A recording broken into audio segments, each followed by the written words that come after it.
Welcome back to Abecus. Ya, assalamualaikum warahmatullahi wabarakatuh. Waalaikumsalam warahmatullahi wabarakatuh. Oke. Dari mana saya bingung mau mengawali mengucap alhamdulillah, syukur alhamdulillah telah selesai perjuangan kita. Terima kasih untuk Mas Yanto, Mas Rey yang sudah berjuang, Sama-sama, Mas. dan juga terlebihnya Mas Gondrong yang tanpa kita minta. Saya mendengar cerita dari Mas Yanto sama Mas Rey, Mas Gondrong itu datang dengan sendiri karena melihat uploadan video terakhir kita dan saya meninggalkan pesan terakhir itu. Mas Gondrong merasa gimana, tersentuh atau tergugah hatinya untuk menolong tim Abecus, dan alhamdulillah sekarang hasilnya ya kita bisa berkumpul kembali bersama di sini. Alhamdulillah. Alhamdulillah.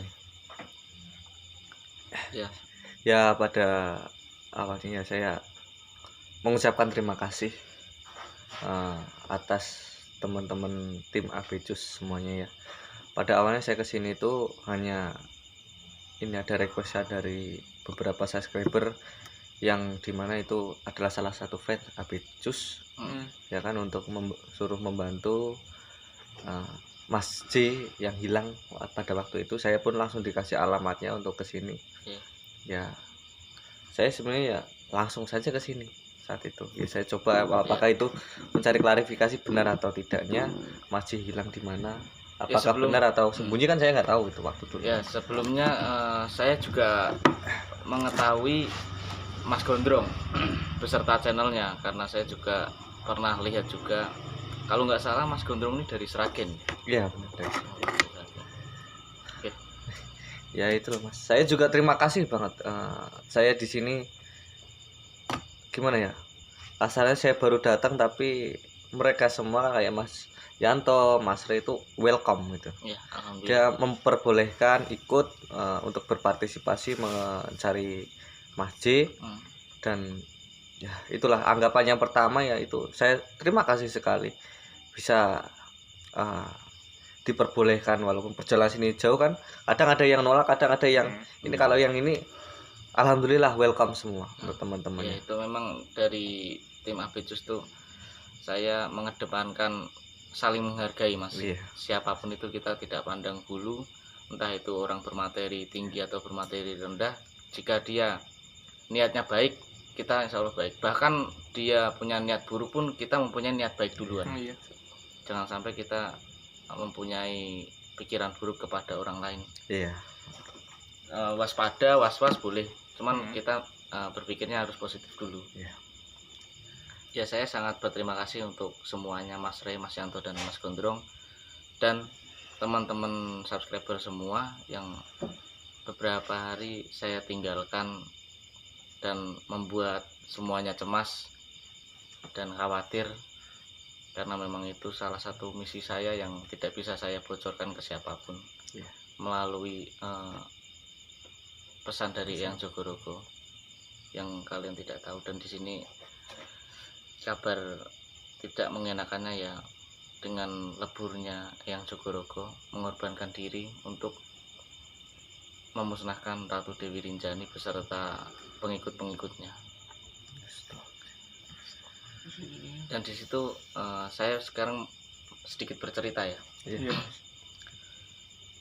Mungkin pengalaman yang kemarin bisa diungkapkan. Di dimensi dia seperti apa kan. Tapi ini Mas, lain kali jangan seperti itulah Mas. Kita kan tim di sini. Ya, misalkan masih punya rencana atau punya strategi apa gitu, ya kita kan bisa Mas saling membantu Mas. Ya, sebenarnya saya kalau pribadi saya sebenarnya orang yang memusyawarahkan sebelum melakukan sesuatu. Karena di sini emang pesan dari Eyang Jogorogo itu jangan sampailah ada yang tahu dulu. Soalnya kalau misalnya ada yang tahu dan kita berpikir pun di sini musuh kita Dewi Rinjani, dan Eyang Jogorogo itu tahu seberapa kuat energi Ratu Dewi Rinjani. Bahkan kalau kita jangankan kita merembukan kata Eyang Jogorogo, kita berpikir saja Dewi Rinjani itu tahu. Misalnya saya mau berpikir, mau bersiasat atau melakukan strategi supaya Dewi Rinjani terkelabui. Itu pun dia tahu. Makanya saya tidak memusyawarahkan atau tidak membicarakan strateginya. Di sini saya pertama-tama memang datang sendiri di sana. Menjelang ba'da maghrib, saya datang ke hutan sendiri. Saya sudah disambut dengan beberapa pengikut-pengikutnya itu di belakang, banyak banget dengan berbagai bentuk. Saya disambut seperti ya kayak raja gitu. Karena di situ memang saya sudah berkomunikasi dengan Ratu Dewi Rinjani. Tanpa sepengetahuan kalian, saya memang bersedia menjadi pangerannya. Dan di situ Eyang Jogorogo menggunakan energi nolnya, tidak terdeteksi. Dan memang selama saya melangkahkan kaki keluar dari base camp ini, Eyang Jogorogo selalu ada di dalam diri saya, tapi tidak dapat dideteksi oleh Ratu Dewi Rinjani bahkan pengikutnya. Saya masuk ke alam situ, saya disambut beberapa pengikutnya tuh yang bisa ribuan, berbagai macam bentuk. Saya masuk ke situ, Dewi Rinjani sudah menunggu di ujung jalan goib itu. Setelah saya datang ke Ratu Dewi Rinjani, pakaian saya dilucuti, digantikan dengan pakaian sana. Itu nggak tahu apa, saya juga nggak tahu. Saya di situ memang disiasati Eyang Jogorogo, wis manut lah, manut wae sih, nurut gitu. Iya, nurut aja nggak apa. Dan memang di situ ada proses apa kayak peresmian atau pernikahan di dalam sana. Akhirnya saya diberi makanan hidangan malam pertama. Yang saya lihat itu memang ya makanan seperti biasa, kayak kayak nasi dengan lauk pauk di dunia alam ini ya. Tapi karena Eyang Jogorogo masuk ke dalam tubuh saya, dia membuka mata saya, dan melihat apa sih yang sebenarnya di hadapan saya. Di situ ada seperti kepala manusia, jeroan manusia ada, dan juga bangkai-bangkai binatang yang sudah menjadi bangkai yang aromanya pastinya tidak lazim lah untuk dimakan. Dan di situ saya minumnya pun kalau di mata telanjang itu jus. Tapi di situ darah beserta nanah bercampur. Dan saya berpikir gimana nih yang atau harus saya makan aja nggak apa-apa. Saya makan. Ya enak-enak aja di situ. Tapi emang itu nggak bisa nggak pengaruh di tubuh, Mas? Kurang tahu. Aku juga nggak tahu. Ya mungkin itu nanti ikutnya ke Eyangnya. Oh iya, mungkin ke Eyangnya. Makanya Eyang selalu udah turutin aja. Soalnya nanti yang berefeknya, saya tidak berpikir kalau efeknya itu bakal ke Eyang. Saya tidak berpikir sejauh itu. Saya hanya mengikuti kata Eyang, ikuti. Akhirnya saya makan, apapun yang dilakukan saya lakukan, bahkan bersetubuh ya. Saya bersetubuh sama Ratu Dewi Rinjani pun saya lakukan. Tapi di situ sebenarnya yang berdampaknya tuh ke Eyang. Dan di detik-detik terakhir, saya nggak tahu ya kalau di dunia itu berapa hari atau berapa minggu, saya nggak tahu. Cuman yang di sana tuh yang saya rasakan hanya 1 malam. Sebentar ya. 1 malam di sana yang saya rasakan. Cuman nggak tahu di dunia kita ini berapa hari atau berapa minggu. Dan ketika saya di tengah-tengah melakukan persetubuhan dengan Ratu Dewi Rinjani, saya sudah melihat pusaka itu di mana, dan saya incar. Saya melakukan seperti apa ya? Kayak sebentar Dewi Rinjani, saya perlu keluar sebentar. Saya keluar dan proses itu kayak break sebentar lah. Tapi saya mengambil pusaka itu tanpa diketahui Dewi Rinjani. Dan saya ingin melanjutkan itu lagi, perbuatan itu lagi. Pusaka itu saya tancapkan ke bagian kemaluan Dewi Rinjani. Seketika meledak Dewi Rinjani, dan ya darah semua berlumuran ke arah saya. Dan pengikutnya itu tidak langsung musnah. Pengikutnya langsung berbondong-bondong datang ke situ, menghajar saya, mengontang-anting ke sana ke sini, dihajar saya ya saya nggak tahu, nggak bisa bayangin waktu itu diri saya tuh kayak gimana, mental kemana-kemana. Akhirnya di situ yang Jogorogo keluar dari diri saya, keluar kayak apa, harimau putih mungkin. Dia tuh mengamuk yang Jogorogo, cuman bukan menggunakan tubuh saya. Mungkin yang langsung mewujudkan, karena itu dimensi dia juga ya. Mungkin di situ yang Jogorogo berpikir kalau menggunakan tubuh saya, mungkin tubuh saya pun ikut hancur. Karena saking besarnya energi dan bentrokan beberapa musuh banyaknya itu. Mungkin kalau menggunakan tubuh saya, itu tubuh saya ikutan hancur. Makanya yang Jogorogo menggunakan tubuhnya sendiri dengan menggunakan energi yang sangat kuat. Dia dapat menghancurkan semua pengikut Dewi Rinjani. Mungkin kalau dilihat secara kasat mata ada bekasnya mungkin di hutan, ada bekasnya mungkin, cuma saya nggak tahu ada apa enggak. Di itu yang Jogorogo memang benar-benar, saya pun melihatnya hampir kayak gimana, apa ini, energi apa ini, wedan kata saya. Oh, yang kemarin di pohon ada cakaran atau yang semacamnya itu kan apa? Oh iya, di daun itu ada. Iya, jadi kemarin kita pas explore pencarian Mas J itu kita menemukan ada satu pohon besar, Mas. Situ ada cakaran 3 gitu. Dan di situ ada darahnya. Ya mungkin kalau kita nggak bisa mendeteksi Mas J, ya memang karena sosok itu luar biasa, energi yang sangat besar, dan kita pastinya dikelabui. Dan yang ini Mas, untuk yang terakhir ya, ini saya sebenarnya masih ada ganjalan. Apa? Ganjal apa nih? Entah kenapa ada sosok yang datang ke mimpi saya untuk datang ke hutan kemarin. Itu nggak tahu untuk apa. Saya kan juga kurang pas karena saya juga bukan penghuni sini aslinya kan, bukan asli sini. Tapi saya ya sebenarnya saya masuk ke dalam hutan ya secara baik-baik. Iya. Cuman ini suatu hal yang suruh saya datang lagi ke hutan sana. Tapi dengan keadaan masih seperti ini, mungkin apa besok malam aja kali? Enggak.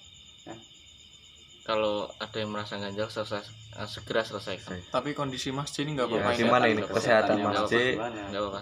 Saya yakin. Maaf sebelumnya, jadi pas waktu Mas J hilang kemarin kita dapat kiriman, Mas. Gimana Pak? Nggak tahu, aku juga belum buka. Aku ambil ya. Oh ya, ini siapa yang beli ini? Kayak gini nih. Ini jadi itu Mas, P3K. Oh, kelengkapan. Yang saya bilang pesan kalau saya belum balik. Iya, ini. Aku ambil paketnya dulu ya Mas. Terima kasih ya teman-teman. Saya belum sempat mengucapkan terima kasih buat teman-teman yang sudah meluangkan waktunya dan mengorbankan sedikit rezekinya demi tim Abecus. Saya mengucapkan sebanyak-banyaknya terima kasih. Dan saya juga nggak bisa balas apa-apa. Saya hanya bisa mengucapkan terima kasih dan terima kasih teman-teman. Banyak ya, mudah-mudahan nanti dibalas sama Allah Subhanahu wa taala. Amin. Jadi kemarin kita dapat kiriman ini Mas. Aku juga belum berani buka. Iya. Jadi aku nunggu bareng-bareng beginilah biar lebih enak nih. Jadi ini tulisannya kiriman dari Kak Yuni.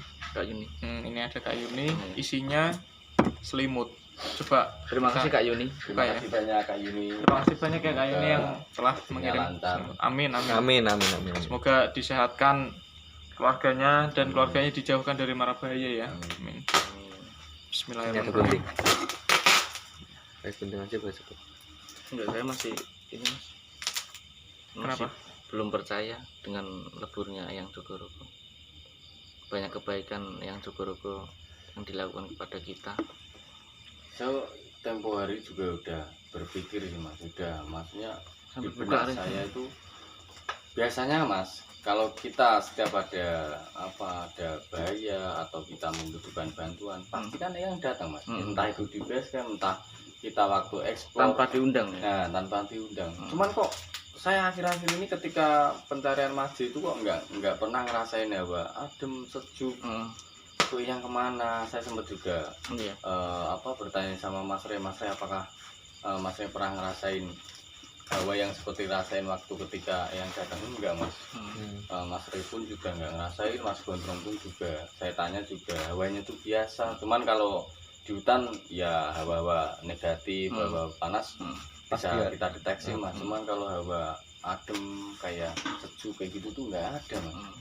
Di dulu udah berasatnya udah ya Allah kemana ya, ini saya informasikan lagi, semenjak saya melangkahkan kaki dari base camp itu yang Jogorogo sudah berasa sama saya dan dia tidak pernah lepas dari saya sampai memang dia mengeluarkan energi terakhirnya, dia mengajar semua pengikut Ratu Dewi Linjani yang ribuan itu jumlahnya.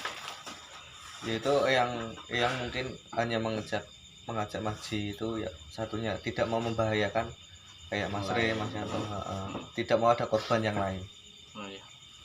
Yang mudah-mudahan ini yang pertama dan yang terakhir ya mas ya. Iya, amin. Saya berharapnya sih ya kita kan niatnya cuma explore, kita nggak ganggu, nggak ada niat apapun ya. Mudah-mudahan ini yang terakhir lah, nggak terjadi seperti ini. Dan satu pesan buat Mas Ji, nggak usah hilang-hilangan lah mas ya. Iya, sebenarnya saya juga khawatir loh mas kemarin nyari itu.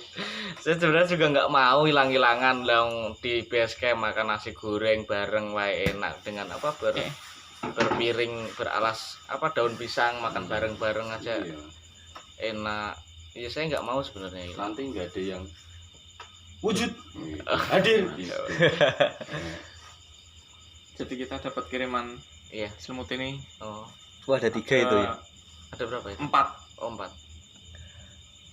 Jadi Kak Yuni berpesan bahwa emang dikirimnya 4 buat kita 3, buat Mas Yanto 1. Oh gitu.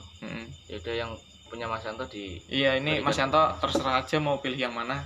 Ya nanti aja. Ya mungkin nanti aja lah. Ini beresin aja. Aku taruh di kamar dulu ya. Awas jatuh.